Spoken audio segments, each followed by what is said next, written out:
हाँ, तो टॉपिक चल रहा है यूरिन फार्मेशन। हमने बोला कि यूरिन फार्मेशन में 3 स्टेप्स होते हैं। Step number 1 is glomerular filtration, उसकी बात हमने करी। Now step 2 is tubular reabsorption. Step 2 is tubular reabsorption.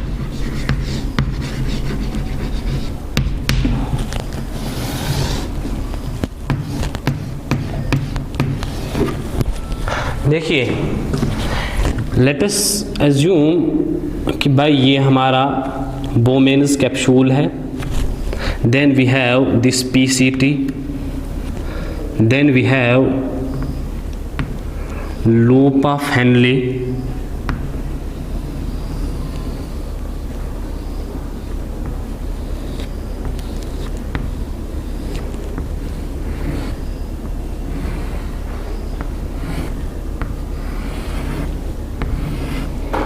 and then we have DCT and we have collecting duct or collecting tubule। ठीक है, यहाँ से हमारा efferent arteriole है, it splits into capillaries, then we have efferent arteriole। ठीक है, efferent arteriole के बाद बेटा पेरीट्यूब्यूलर कैपिलरीज होती हैं विच सराउंड द ट्यूब्यूल्स, जो ट्यूब्यूल्स के सराउंडिंग में होती हैं। मैं ऐसे बना रहा हूं समझाने के पर्पज के लिए, ऐसे बना रहा हूं।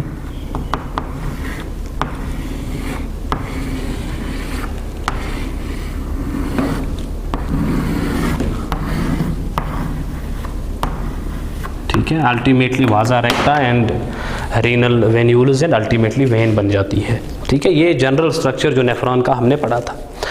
ग्लोमेरुलर फिल्ट्रेशन में हमने देखा कि यहाँ पे प्लाज्मा था, plasma was getting filtered and entering the lumen of Bowman's capsule. Now इस प्लाज्मा को हम आफ्टर फिल्ट्रेशन ग्लोमेरुलर फिल्ट्रेट बोलते हैं। ठीक है, अब ग्लोमेरुलर फिल्ट्रेट पीसीटी में जाएगा, देन लूप ऑफ हेनली में जाएगा, एंड देन डीसीटी में जाएगा, एंड देन कलेक्टिंग ट्यूब्यूल्स और कलेक्टिंग डक्ट में जाएगा। ठीक है, सबसे पहले जब ये सबस्टेंसेस इस tube PCT, loop of Henle या डीसीटी में चले जाते हैं, यहाँ से substances get absorbed back into the peritubular capillaries. ठीक है, for example let us assume, let me tell you like this. यहाँ पे वाटर है, ठीक है, ये वाटर यहाँ से इंटरस्टिशियल स्पेस में जाएगा और इंटरस्टिशियल स्पेस में इंटरस्टिशियल स्पेस के थ्रू अल्टीमेटली चला जाएगा पेरीट्यूब्यूलर कैपिलरीज में। ठीक है, the passage of substances from the tubules back into the peritubular capillaries is known as reabsorption. ठीक है, इन ट्यूब्यूल्स से फ्लूइड या सबस्टेंसेस अल्टीमेटली इस ब्लड में दोबारा चले जाएंगे। इसी फिनोमिनन को हम रीअब्जॉर्प्शन बोलते हैं। समझ आ गई बेटा बात? अब ये रीअब्जॉर्प्शन कैन बी एक्टिव और it can be passive. Active and passive में हमने बहुत बार बात करी है ऑलरेडी। एक्टिव में एनर्जी यूज होगी, पैसिव में एनर्जी यूज नहीं होगी। पैसिव में डिफ्यूजन होगा या ऑस्मोसिस होगी। एक्टिव में प्राइमरी एक्टिव ट्रांसपोर्ट होगी, सेकेंडरी एक्टिव ट्रांसपोर्ट होगी। This we have discussed in detail in class as well as in the lectures on digestive system. ठीक है, इन डिटेल में हम नहीं जाएंगे एक्टिव पैसिव का मतलब क्या है। अब सबसे पहले जब सबस्टेंसेस बोमेनस कैप्सूल से होके पीसीटी में चले जाते हैं, ठीक है, जब सबस्टेंस पीसीटी में पहुंच जाएगा तो यहां पे रीअब्जॉर्प्शन कैसे होगी। देखिए, पीसीटी अगर आप देखोगे, पीसीटी में वी हैव क्यूबॉइडल एपिथेलियम। इस क्यूबॉइडल एपिथेलियम के पास ब्रश बॉर्डर अपीयरेंस होती है because of microvilli, due to which there is increase in surface area for reabsorption. जब ज्यादा सरफेस एरिया है रीअब्जॉर्प्शन के लिए तो सबसे ज्यादा रीअब्जॉर्प्शन पीसीटी में ही होगी। एक चीज। दूसरा, पीसीटी में जो क्यूबाइडल सेल्स होते हैं they have abundant number of mitochondria which produce ATP for active transport of substances. ये 2 पॉइंट्स ऑलरेडी हमने पढ़े थे। अब पीसीटी में एब्जॉर्ब होगा क्या क्या? देखिए, पीसीटी में जो एब्जॉर्प्शन होगी, ग्लूकोज एब्जॉर्ब होगा and 100% glucose will B absorbed. ठीक है, ये ग्लोमेरुलर फिल्ट्रेट जब यहां से पास हो रहा था, जितना भी ग्लूकोज यहां पे पहुंचा, whole all the glucose will be reabsorbed from PCTs. Amino acids जो है बेटा, ये अमाइनो एसिड्स भी 100% रीअब्जॉर्ब हो जाएंगे। Whole of the amino acids will get reabsorbed from PCT. ठीक है, और रीअब्जॉर्प्शन का जो मैकेनिज्म है that is secondary active transport. ठीक है, secondary active transport, you know what is secondary and what is primary. ठीक है, तो पहली चीज, glucose and amino acids are 100% reabsorbed. Now जो इलेक्ट्रोलाइट्स हैं लाइक सोडियम है, पोटेशियम है, कैल्शियम है, ठीक है, ये electrolytes around 75 to 80% electrolytes are reabsorbed in PCT.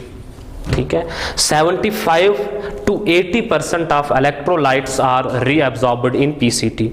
ठीक, अब इलेक्ट्रोलाइट्स में सोडियम, पोटेशियम और जो ये कैल्शियम है, these are actively reabsorbed and chloride will be passively reabsorbed। Passive में एनर्जी नहीं लगेगी, एक्टिव में एनर्जी यूज होगी। ठीक है, similarly water will get reabsorbed by osmosis and 65% of water is getting reabsorbed. 65% of water is getting reabsorbed. ठीक है, तो याद रखिए, glucose, amino acids, electrolytes and water are reabsorbed from the PCT. PCT is main site of reabsorption. ठीक, PCT में glucose and amino acids are reabsorbed by secondary active transport. Sodium, potassium and calcium are reabsorbed by primary active transport and water is reabsorbed by the osmosis. ठीक है, in addition to these बाकी wastage like urea is also reabsorbed थोड़ा बहुत। ठीक है, urea भी थोड़ा बहुत यहां से रीअब्सॉर्ब हो जाएगा। अब यहां पे देखो आप, यहां पे प्लाज्मा था, प्लाज्मा की osmolarity we know is 300 milli osmoles per litre. यहां पे osmolarity was 300 milli osmoles per litre. अब जब सबस्टेंसेस ग्लोमेरुलर बोमेनस कैप्सूल में पहुंचते हैं, they contain all the constituents of plasma except proteins. ठीक है, यहां पे भी ऑस्मोलैरिटी सेम होती है that of and that is again 300 milli osmoles per litre. ठीक है, लेकिन जब पीसीटी में से सबस्टेंसेस पास होते हैं, वाटर रीअब्सॉर्ब हो जाएगा, इलेक्ट्रोलाइट्स रीअब्सॉर्ब हो जाएंगे, glucose and amino acids reabsorb हो जाएंगे, लेकिन तब भी इसकी ऑस्मोलैरिटी चेंज नहीं होती। उसका रीजन ये है बेटा कि अगर इलेक्ट्रोलाइट्स रीअब्सॉर्ब हो रहे हैं, अगर सोल्यूट रीअब्सॉर्ब हो रहा है, उसके साथ साथ वाटर भी रीअब्सॉर्ब हो रहा है, नेट कंसंट्रेशन पे कोई चेंज नहीं आ रहा। समझ आ रही है बात? So we can say here the osmolarity is 300। अब this osmolarity is equal to the osmolarity of body fluids, so we can say in PCT the fluid is isotonic. In PCT the fluid is isotonic. PCT में बेटा fluid isotonic होता है। समझ आ गई बेटा बात? तो पीसीटी में reabsorption, electrolytes, glucose, amino acids, water, इन चीज़ों की रीअब्जॉर्प्शन होती है, लेकिन ऑस्मोलैरिटी में चेंज नहीं आती। Osmolarity in the PCT is again 300 and that is what is known as this in the PCT the fluid और ग्लोमेरुलर फिल्ट्रेट इज आइसोटोनिक। ठीक है, उसके बाद this filtrate passes through the descending limb of loop of Henle। ठीक है। It passes through descending limb of loop of Henley. अब descending limb की अगर बात करोगे, इसमें हमारे पास थिक सेगमेंट है और थिन सेगमेंट है। We have thick segment and we have thin segment. We know thick segment is lined by cuboidal epithelium, thin is lined by simple squamous epithelium. Thick segment is almost impermeable. Thick segment is almost impermeable. Thick segment is almost impermeable. यहाँ से substances जो है reabsorb नहीं हो पाएंगे। उसका reason ये कि thick segment impermeable है। Thin segment is permeable to water only. Thin segment में से खाली वाटर पास होगा, ठीक है। लाइक यहाँ पे देखो, जब यहाँ पे बेटा फ्लूइड आ जाएगा into descending limb of loop of Henley, only the water will get reabsorbed. Water reabsorb होगा, वाटर रीअब्सॉर्ब होगा, वाटर रीअब्सॉर्ब होगा, वाटर रीअब्सॉर्ब होगा, लेकिन सोल्यूट्स रीअब्सॉर्ब नहीं होंगे। अब देखिए यहाँ पे, सपोज यहाँ पे फ्लूइड है, इसमें से आप वाटर बाहर निकाल रहे हो, लेकिन सोल्यूट्स यहाँ पे मौजूद है, ठीक है। इट मीन्स सोल्यूट्स की कंसंट्रेशन इंक्रीज हो रही है। सोल्यूट्स की कंसंट्रेशन क्या हो रही है? इंक्रीज हो रही है, क्योंकि वाटर खाली बाहर जा रहा है, सोल्यूट्स लॉस नहीं हो रहे। तो हम बोलेंगे ऑस्मोलैरिटी इन डिसेंडिंग लिम्ब इंक्रीजेस। ऑस्मोलैरिटी इन descending limb increases. Osmolarity increases इन डिसेंडिंग लिम्ब, ठीक। तो हम बोलेंगे फ्लूइड हाइपरटोनिक होगा। Fluid will be hypertonic. Fluid यहां पे हाइपरटोनिक होगा बेटा, ठीक है। इतना समझ आ गया कि रीअब्जॉर्प्शन पीसीटी में कैसे हुई और डीसीटी में कैसे हुई। याद रखिएगा, डीसीटी में descending limb of loop of Henley में खाली वाटर रीअब्जॉर्ब होता है, सोल्यूट्स रीअब्जॉर्ब नहीं हो जाते, जिसकी वजह से सोल्यूट्स की कंसंट्रेशन यहाँ पे इंक्रीज हो जाती है, which is known as increased osmolarity and which is known as that the solution has been now the hypertonic. Solution अब हाइपरटोनिक बनी। अब अगर हम असेंडिंग लिम्ब की बात कर लेते हैं, असेंडिंग लिम्ब, असेंडिंग लिम्ब देखिए, ascending limb is permeable to solutes only. It is permeable to solutes only. It is permeable to solutes only. It is permeable to solutes only. यहाँ से water जो है वो रीअब्सॉर्ब नहीं होगा, यहाँ से खाली सोल्यूट्स रीअब्सॉर्ब होंगे। Like sodium, specially sodium reabsorb होगा एंड क्लोराइड रीअब्सॉर्ब होगा, ठीक है। तो यहाँ से खाली सोल्यूट रीअब्सॉर्ब होंगे। आप देखिए, जब यहाँ पे फ्लूइड पहुँच गया तो यहाँ से खाली सोल्यूट्स बाहर निकल रहे हैं, वाटर बाहर नहीं निकल रहा। तो हम बोलेंगे फ्लूइड की ऑस्मोलैरिटी कम हो रही है, सोल्यूट कंसंट्रेशन कम हो रही है, फ्लूइड की ऑस्मोलैरिटी कम हो रही है। तो हम ऐसे बोलेंगे कि भाई इसके अंदर जो फ्लूइड है, it has now become hypotonic. It has now become hypotonic. उसका रीजन ये कि खाली सोल्यूट्स रीअब्सॉर्ब हुए, वाटर रीअब्सॉर्ब नहीं हुआ। सोडियम रीअब्सॉर्ब होता है एक्टिवली, क्लोराइड रीअब्सॉर्ब होगा बेटा पैसिवली, ठीक है। सोडियम रीअब्सॉर्ब होगा एक्टिवली एंड क्लोराइड रीअब्सॉर्ब होगा बेटा पैसिवली। समझ आ गई बेटा इतनी बात। रीअब्जॉर्प्शन में PCT is the main site of reabsorption. 100% glucose and amino acids are reabsorbed. 75 to 80% of electrolytes are reabsorbed. Isotonic is fluid. Osmolarity doesn't change because solute भी reabsorb हो रहा है और solvent water भी reabsorb हो रहा है. Descending limb is permeable only to water. जब वाटर रीअब्सॉर्ब हो रहा है, सोल्यूट्स की कंसंट्रेशन इंक्रीज हो रही है इस ग्लोमेरुलर फिल्ट्रेट के अंदर, तो we say that fluid has now become hypertonic. अगर आप असेंडिंग लिम्ब की बात करते हो, ascending limb is permeable to solutes only, तो वाटर रीअब्सॉर्ब नहीं हो रहा, खाली सोल्यूट्स रीअब्सॉर्ब हो रहे हैं। सोल्यूट्स की कंसंट्रेशन इस ट्यूब के अंदर जो ग्लोमेरुलर फिल्ट्रेट था उसके अंदर सोल्यूट्स की कंसंट्रेशन कम हो रही है, ऑस्मोलैरिटी कम हो रही है। हम बोलेंगे यहाँ पे जो बना फिल्ट्रेट बना, दिस इज नाउ हाइपोटोनिक। समझ आ गई बेटा बात। अब उसके बाद यहां पे जब फ्लूइड डीसीटी में पहुंचेगा, डायस्टल कन्वोल्यूटेड ट्यूब्यूल में पहुंचेगा, इन डीसीटी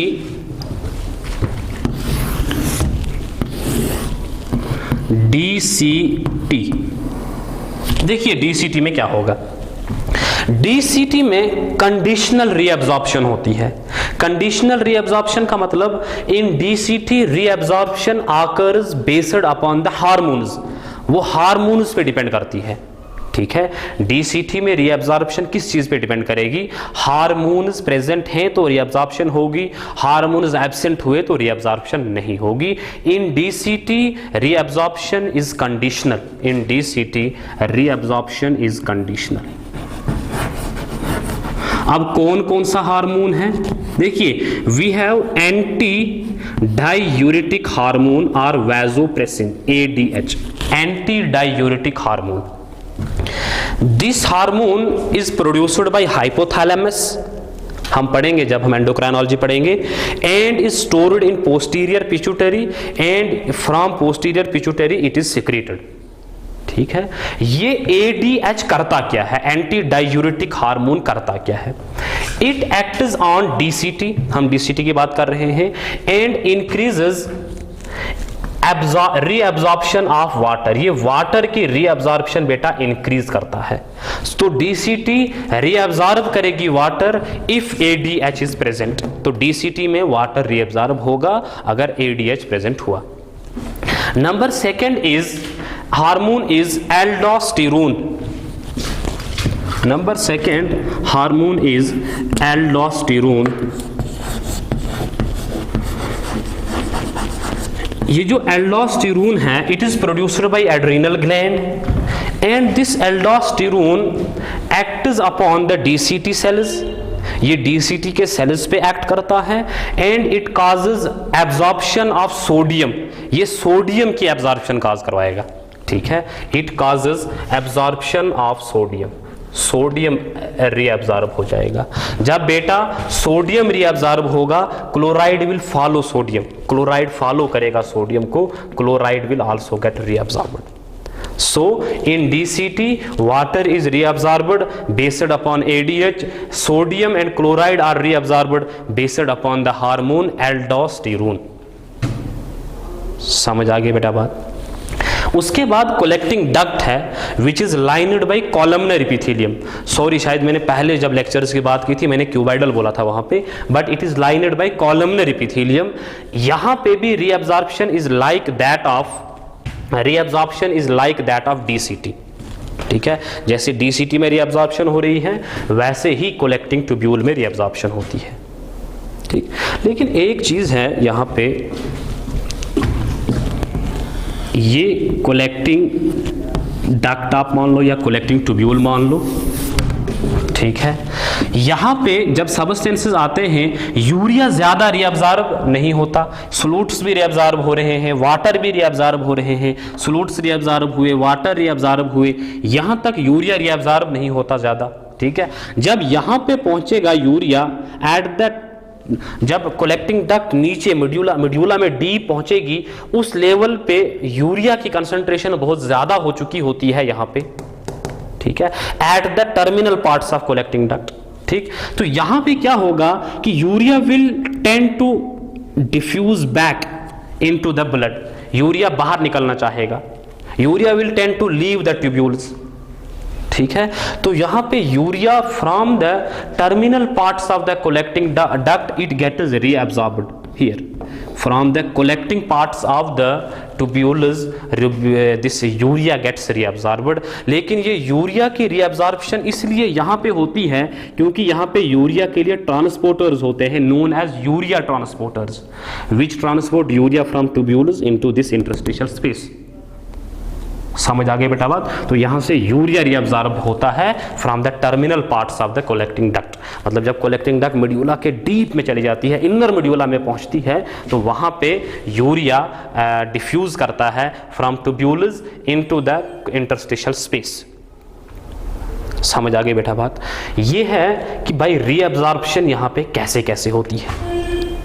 ठीक है, अब ट्यूब्यूलर रीअब्सॉर्प्शन के बाद ये हुआ कि ग्लोमेरुलर फिल्ट्रेट आया, कुछ सब्सटेंसेस रीअब्जॉर्ब हो गए, कुछ वाटर रीअब्जॉर्ब हो गया, जो बचा that will lead to form that will be excreted out as urine. ठीक है, लेकिन before excretion there is third step, that is tubular secretion. वो हमें पता होना चाहिए। Third step is tubular secretion.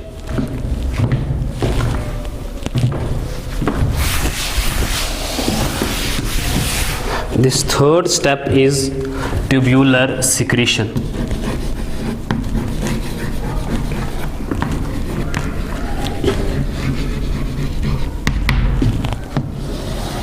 Tubular secretion.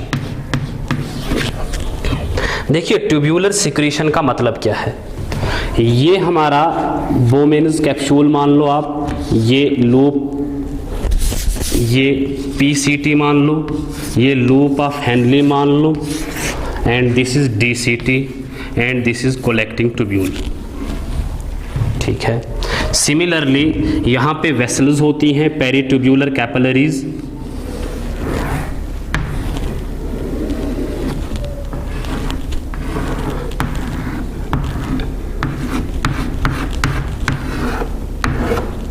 ठीक है, एफेरेंट आर्ट्रियोल आया, ग्लोमेरुलस बना, इफेरेंट आर्ट्रियोल बना, पेरीट्यूब्यूलर कैपिलरीज, नीचे से वाजा रेक्टा, फिर रीनल वेन वगैरह एंड वगैरह। ठीक, अब देखिए ट्यूब्यूलर सिक्रीशन का मतलब क्या है। देखिए हमें पता है कि जब ग्लोमेरुलर फिल्ट्रेशन होती है only 20% plasma is filtered.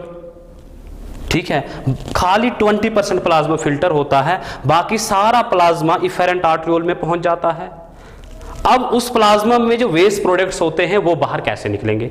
We do not want only 20% to get filtered, we want maximum filtration to occur, we want maximum removal of waste products from the body, but at the level of filtration only 20% is getting filtered. बाकी पहुंच जाता है efferent arteriole में and ultimately into the peritubular capillaries. Peritubular capillaries से, सुनिए बात, peritubular capillaries से substances are actively transported from peritubular capillaries into the interstitial sites and then into the tubules. This process is known as tubular secretion. This is known as tubular secretion. Tubular secretion is the process of active transport of substances from vessels into the tubules. From vessels into the tubules. You can write down it. ठीक है।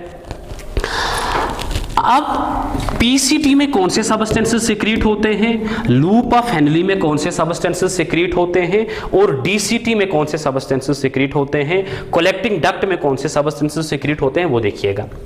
अगर हम PCT की बात करें, PCT में H positive is secreted, ammonia is secreted, uric acid is secreted, some electrolytes में also भी सिक्रीटेड। ठीक है, मतलब यहां पे जो वेस्ट प्रोडक्ट्स हैं ये सिक्रीट हो जाते हैं इनटू द पीसीटी। ठीक है, अब देखिए H पॉजिटिव सिक्रीशन से होगा क्या। जब H पॉजिटिव, सपोज बॉडी में एसिडोसिस है, बॉडी में पीएच कम हो गया, अब हम चाहेंगे उस पीएच को नॉर्मलाइज करना।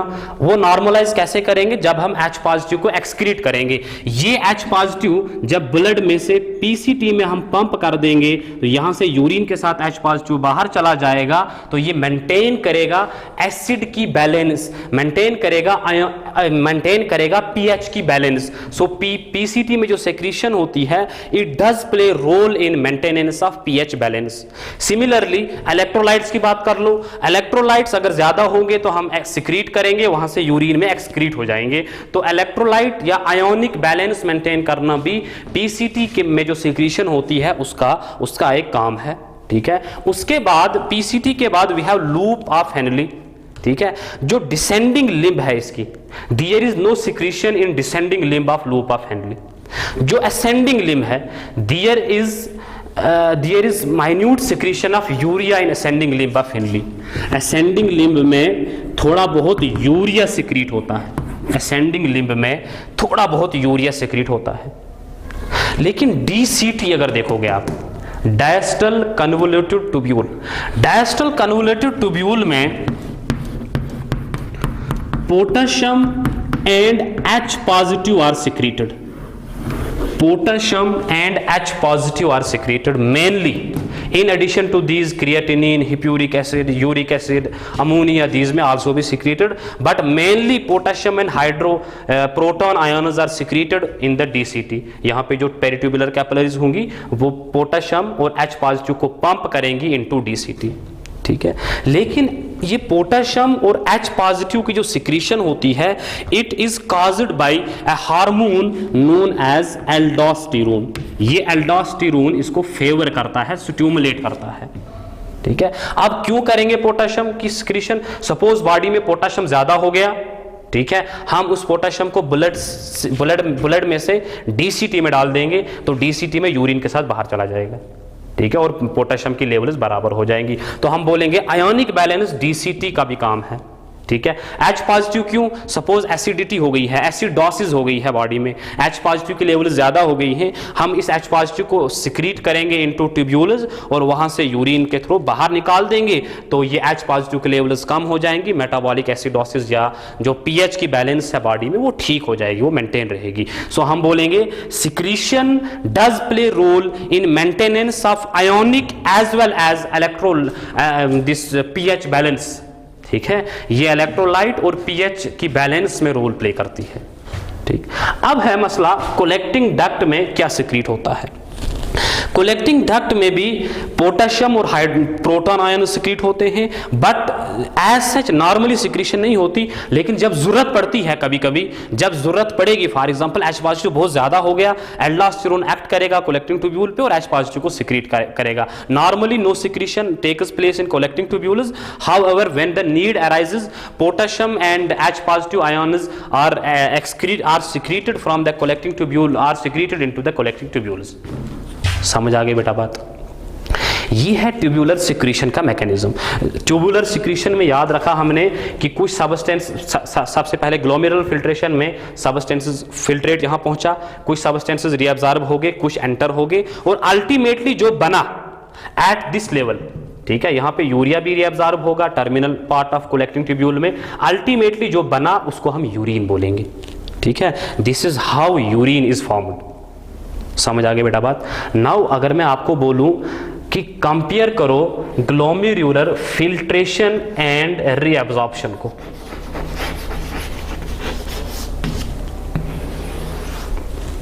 देखिए ग्लोमेरुलर फिल्ट्रेशन में all the substances were getting filtered, all the substances were getting filtered, all the constituents of plasma were getting filtered, it was not selective except proteins। ये नॉन सेलेक्टिव थी क्योंकि इसमें सारे substances बेटा filter हो जाते हैं, इट वाज नॉन सेलेक्टिव।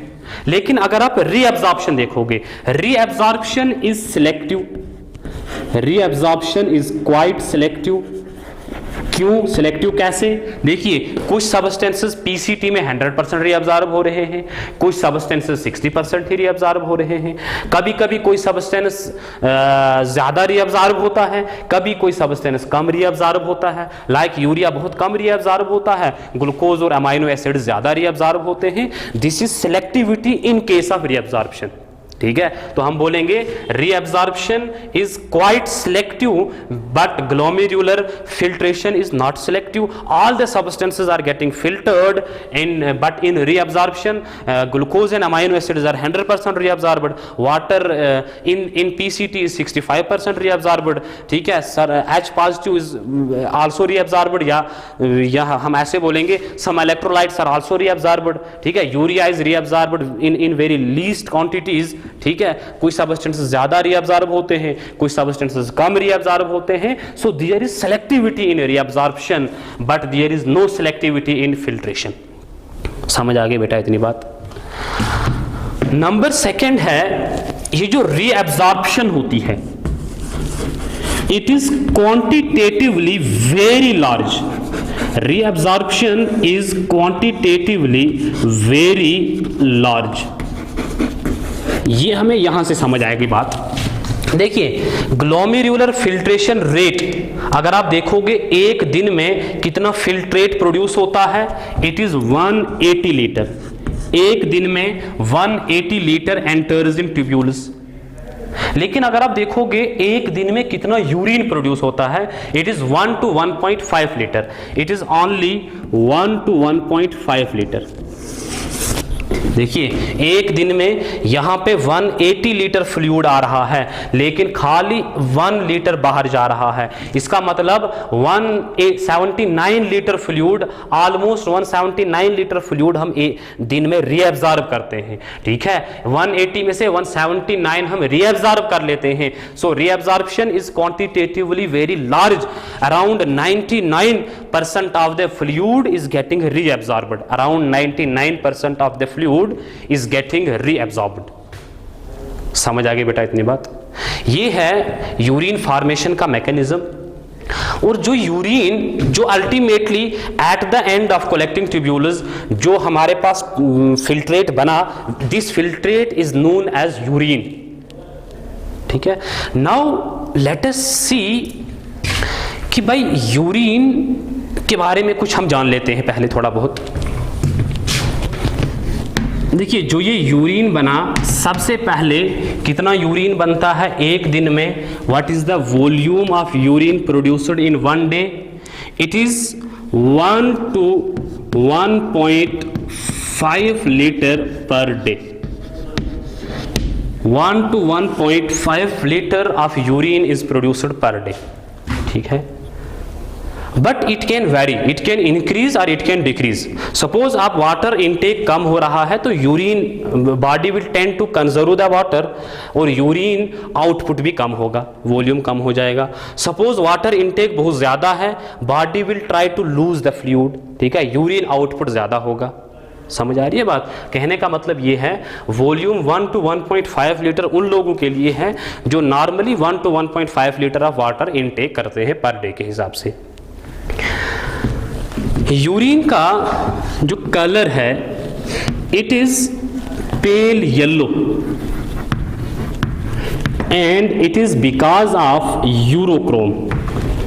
अगर आपको बोलेंगे यूरोक्रोम कहां से आता है, we know it is formed from bilirubin. Bilirubin was getting formed from the breakdown of RBCs. वही बिलीरुबिन फॉर्म करता है urochrome which imparts pale yellow colour to urine. ठीक है, यूरिन की specific gravity, specific gravity is 1.005 to 1.025। Specific gravity बताती है कि इसके अंदर सोलूट की कंसंट्रेशन कितनी है। सोलूट कंसंट्रेशन अगर ज़्यादा हुई, स्पेसिफिक ग्रेविटी ज़्यादा होगी। सोलूट कंसंट्रेशन अगर कम हुई, स्पेसिफिक ग्रेविटी कम होगी। इस स्पेसिफिक ग्रेविटी यूरिन टेस्ट में ना रोल प्ले कर देती है। वहाँ से हमें कुछ डिसऑर्डर्स को हम डायग्नोज कर पाते हैं बेस्ड अपॉन स्पेसिफिक ग्रेविटी। ठीक है, इस यूरिन की एक कैरेक्टरिस्टिक स्मेल होती है। ये स्मेल कहाँ से आती है?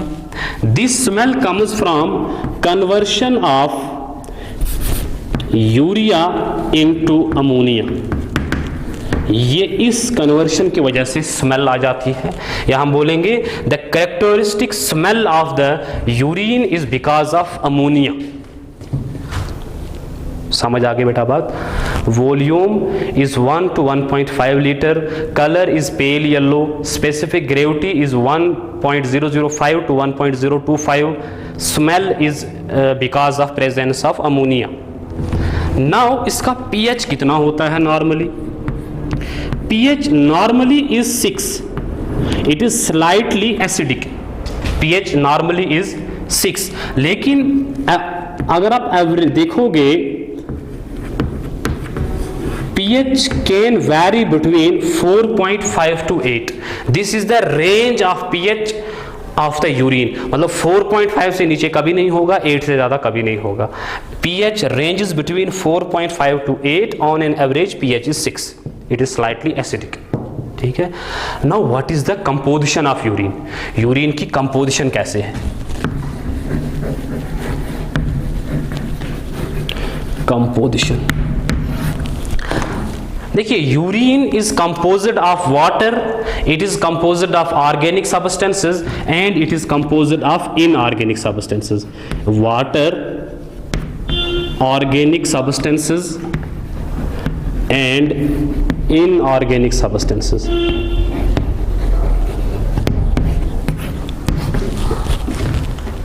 वाटर इज 96% इसमें वाटर होता है बेटा, 2.5% ऑर्गेनिक सब्सटेंसेस होते हैं, 1.5% इनऑर्गेनिक सब्सटेंसेस होते हैं।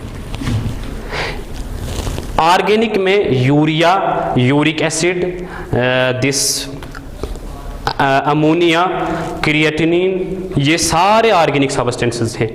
In addition to that urine के अंदर इपिथेलियल सेल्स भी प्रेजेंट होते हैं, डेड WBCs भी प्रेजेंट होते हैं, which constitute the organic part of the urine. ठीक है, एंड मोस्ट इंपॉर्टेंट जो ऑर्गेनिक कंपोनेंट इसके अंदर है that is urea. Urea is the major nitrogenous waste in the urine. Inorganic में इलेक्ट्रोलाइट्स आ जाते हैं, sodium, potassium chloride, H+ bicarbonate. ठीक है, इसमें कुछ ड्रग्स आ जाएंगे, केमिकल्स आ जाएंगे, ये सारा इनऑर्गेनिक कंपोनेंट बनाएंगे यूरिन का। ठीक है, इतना समझ आ गया। अब यूरिन में इसके साथ कुछ टर्म्स रिलेट हैं, वो मैं आप लोगों को बोल देता हूं। पहली टर्म है एनयूरिया। एनयूरिया का मतलब होता है फेलियर टू फॉर्म यूरिन, मतलब किडनी में या नेफ्रॉन में कोई ऐसा डिजीज होगा जिसकी वजह से वो यूरिन फॉर्म नहीं कर पाएगी। Failure to form urine is known as anuria. Similarly oliguria, oliguria का मतलब होता है जब वॉल्यूम ऑफ यूरिन कम हो जाएगा than normal. Suppose normal volume 1 litre है, अब अगर इससे कम हो जाएगा, लेट अस अज्यूम 500 ml, तो तब हम उस कंडीशन को बोलेंगे ओलिगूरिया। अब if volume is getting increased the condition is known as polyuria. Condition is known as polyuria. Suppose normally 1.5 litre तक था, अब suppose volume of the urine becomes 4 litre. ठीक है, तब हम बोलेंगे the condition is polyuria. Similarly we have dysuria. Dysuria it is a condition where there is painful urination. जब urination के वक्त पेन होगा, that condition is known as डाइसूरिया। ठीक है, देखिए हमने यूरिन के अंदर नॉर्मली ग्लूकोज प्रेजेंट नहीं होता, क्योंकि जितना भी ग्लूकोज आया था 100 का 100% रीअब्जॉर्ब हुआ था पीसीटी में, तो यूरिन में ग्लूकोज प्रेजेंट नहीं होगा। लेकिन अब नॉर्मली अगर यूरिन में ग्लूकोज प्रेजेंट हुआ, उस कंडीशन को बोलेंगे glycosuria. So glycosuria is a condition where there is presence of glucose in urine. अगर यूरिन के अंदर ग्लूकोज प्रेजेंट हुआ, उस कंडीशन को बोलेंगे ग्लाइकोसूरिया। समझ आ रही है बेटा बात? नाउ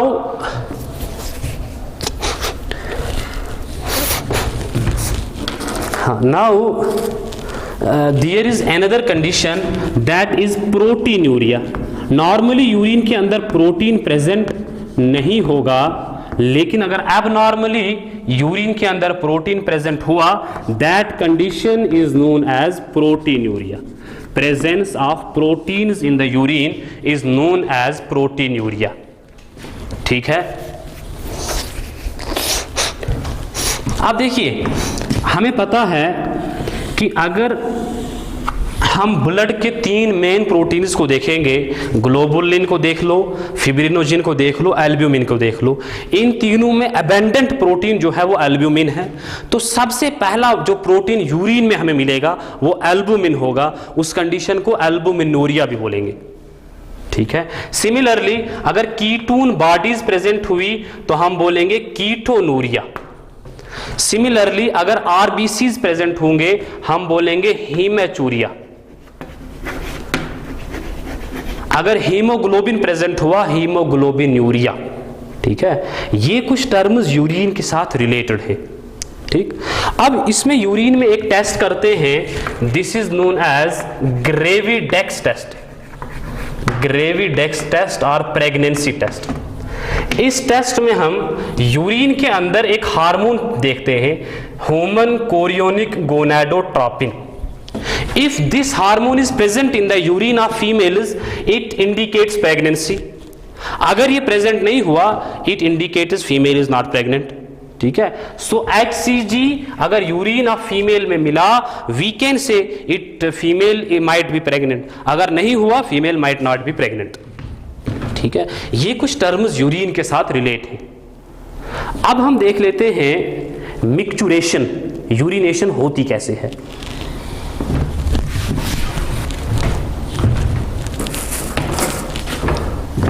मिक्चुरेशन, मिक्चुरेशन का मतलब होता है urination, emptying of the bladder to push away the urine from the bladder, ठीक है। That process is known as micturition, ठीक। देखिए हमें let us draw a diagram like this. Suppose ये ब्लेडर है, यहां से यूरिटर्स आ रहे थे, ब्लेडर में यूरिन डाल रहे थे, यहां पे यूरिथ्रा है, ठीक है। यहां पे यूरिन जो यहां पे प्रेजेंट होगा, this urine has to be thrown out of the urinary bladder. This process is known as micturition और यूरिनेशन, यानी ब्लेडर को एम्प्टी कर देना, उस प्रोसेस को मिक्चुरेशन या यूरिनेशन बोलेंगे, ठीक है। अब देखिए होता कैसे है ये यूरिटर्स यूरिन लाते हैं फ्रॉम किडनी, ठीक है। ये यूरिन इस यूरिनरी ब्लेडर के अंदर स्टोर होता है। देखिए तब सिंपैथेटिक नर्व्स, मैं ऐसे बोल दूं आपको, ब्लेडर की जो वॉल होती है it contains both sympathetic as well as parasympathetic nerves. तब बेटा सिंपैथेटिक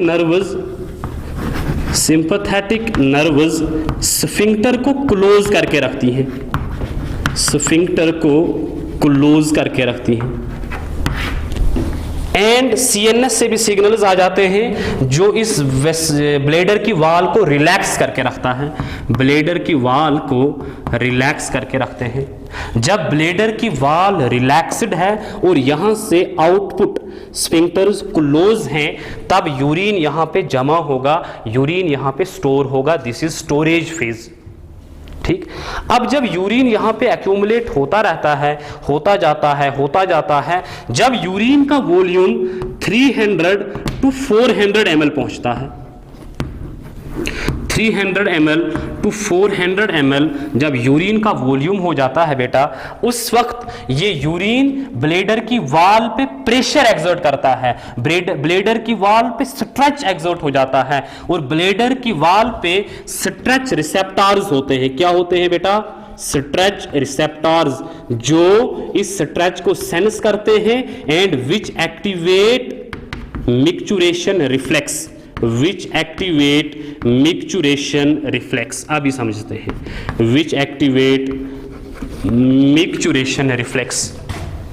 जब ब्लेडर की वॉल स्ट्रेच हो जाती है, स्ट्रेच रिसेप्टर सेंस करते हैं, ये सिग्नल्स भेज देते हैं CNS को, CNS सिग्नल्स भेजता है back to the this bladder wall via parasympathetic nerves. अब पैरासिम्पैथेटिक नर्व्स सिग्नल्स लाती है via parasympathetic nerves. Parasympathetic nerves देखिए ये क्या करेंगी, parasympathetic nerves will cause detrusor muscle to contract. अब ब्लेडर की वॉल कंट्रैक्ट होगी, एक चीज सबसे पहला, अब ब्लेडर की वॉल कंट्रैक्ट होगी, ब्लेडर कंट्रैक्ट करेगा। जब बेटा ब्लेडर कंट्रैक्ट करेगा, यहां पे जो इंटरनल स्फिंक्टर था, इनवॉलेंट्री स्फिंक्टर था, वो रिलैक्स हो जाता है, इंटरनल स्फिंक्टर रिलैक्स हो जाता है, इंटरनल स्फिंक्टर रिलैक्स हो गया। इसके बाद होता है वॉलंटरी एक्सटर्नल स्फिंक्टर, ठीक है। CNS से सिग्नल्स आते हैं, जब एक प्रॉपर स्पेस मिलती है फॉर यूरिनेशन, CNS से सिग्नल्स आ जाते हैं which causes relaxation of this sphincter as well, and bladder is contracting and urine is pushed out, urine is passed out. This is known as micturition. So micturition is basically caused by micturition reflex. Now when 300 to 400 ml of urine gets collected in the urinary bladder, it exerts stretch on the wall of the bladder, which activates stretch receptors, which send the signal to CNS. CNS processes the information and sends back signals via parasympathetic nerves, which contract the bladder and which relax the internal sphincter. Now when there is availability of the space, there is proper space for urination, CNS we sense that, and CNS sends the signals back to the external sphincter. External sphincter is relaxed and urine is passed out. This is how micturition takes place. ठीक है. अब suppose अगर external sphincter अगर space नहीं है, washroom वगैरह available नहीं है, तब एक्सटर्नल स्फिंक्टर को वॉलंटरली क्लोज रखा जाता है. जब वॉलंटरी क्लोज रखा जाएगा, यहां से और यूरिन आता रहता है, वो उसके अंदर एक्यूमुलेट हो जाता है. इसकी total capacity is 700 to 800 ml तक ये होल्ड करके रखेगा. After that it will not be able to hold. समझ आ गई बेटा बात? कहने का मतलब यह है 700 to 800 ml is the capacity of the urinary bladder. समझ आ गई बेटा बात? This is brief about the micturition. ठीक है. अब हम देख लेते हैं, रिवाइज कर लेते हैं यूरिन फॉर्मेशन की हमने बात क्या करी थी. देखिए यूरिन फॉर्मेशन में हमने बोला सबसे पहला step is filtration, next step was reabsorption, third step was secretion.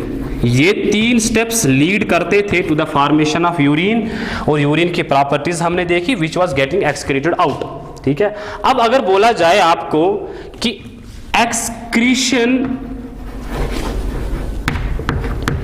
या एक्सक्रीटरी रेट कितनी होगी या एक्सक्रीशन कौन सा पार्ट होगा.